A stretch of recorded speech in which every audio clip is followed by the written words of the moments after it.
ஏக்கா உன் பையனுவோ ஆசாசியாக விசிறு கேட்டானுவோ, அதனால இந்த வாங்கி வந்துருக்கிறேன், எல்லாத்துக்கும் போய் கொடு. ஏப்பா தம்பி, என் பிள்ளை மேலே அவ்வளோ பாசமா? பரவாயில்லையே, கேட்டோன்னே வாங்கி கொடுத்துட்டியே. ஏன் கேட்டோன்னே வாங்கி கொடுத்தனா, உன் வீட்டில் பசங்க எல்லாருமே விஜய் ரசிகர், அதனால இவங்க விசில ஊதி ஊதி எல்லா தெருவுக்கும் பரப்பி விட்டு எல்லாரும் ஓட்டு போட வைப்பானுவோ. அதுக்காக தான் கேட்டோன்னே விசில வாங்கி கொடுத்தேன். நீயே மறக்காம ஓட்டு போட்டுக்கோ. ஏக்கா பாத்தியா, பட்ட பகல்ல இப்படி ஒரு பொம்பளை தன்னந்தனியே நடந்து போறியே, இதுக்கெல்லாம் யார் காரணம்? யார் காரணம்? நல்லா யோசிச்சு பாருங்க. இவ்வளவு பாதுகாப்பா நீங்க போயிட்டு வரீங்கன்னா தளபதியே தான் காரணம். அவர் இப்பவே உங்களை செல்வ செழிப்பா வச்சிருக்கிறாரு.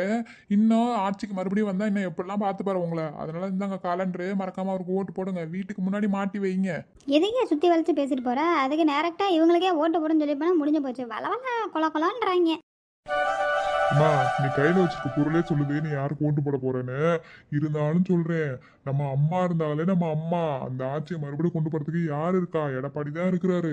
அந்த எடப்பாடி வந்து நல்ல நிலைமைக்கு வரணும், நல்ல ஆட்சி வரணும்னா நீ அவருக்கு ஓட்டு போடுமா. அவங்க சின்னலாம் கொடுக்குற மாதிரி இருக்கு, நம்ம சின்ன கையிலே இருக்கு. போகும்போது 2 பேரும் அப்படி ஆட்டிக்கிட்டே போவான். நான் ஏன்டா விரல ஆட்டிக்கிட்டே போனோம்? நானாடா எலெக்ஷன்ல நிக்கிறேன்.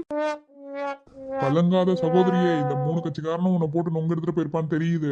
இருந்தாலும் வருங்காலத்துல நம்ம யார் கட்சின்னு உனக்கு நல்லாவே தெரியும். இந்த செடி வீட்டுல கொண்டு போய் வெய்யி, நம்ம விவசாயம் வளரட்டும். அண்ணே, எங்க வீட்ல இடம் இல்லண்ணே. பரவாயில்ல, பக்கத்து வீட்லயாவது போய் வச்சு விடுமா. இவ்வளவு தூரம் வந்து கேக்குறாங்களே, என் கட்சி இப்படி கட்சி, என் கட்சி அப்படி கட்சி, என் கட்சின்னு அப்படி கட்சின்னு. எவனாவது ஒரு வார்த்தை கேட்டானா எனக்கு ஓட்டு இருக்குன்னு? லூஸு போயிருங்க. இப்போதான் நான் ஓட்டர் ஐடிக்கே அப்ளை பண்ணிட்டு வரேன்.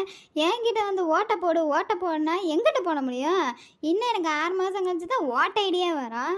நான் ஓட்டு போடவங்களே எலெக்ஷனே முடிஞ்சு போயிடும். அது தெரியாமல் பைத்தியக்காரனுங்க வந்து உளறிட்டு போகிறாங்க. என்னத்த சொல்ல.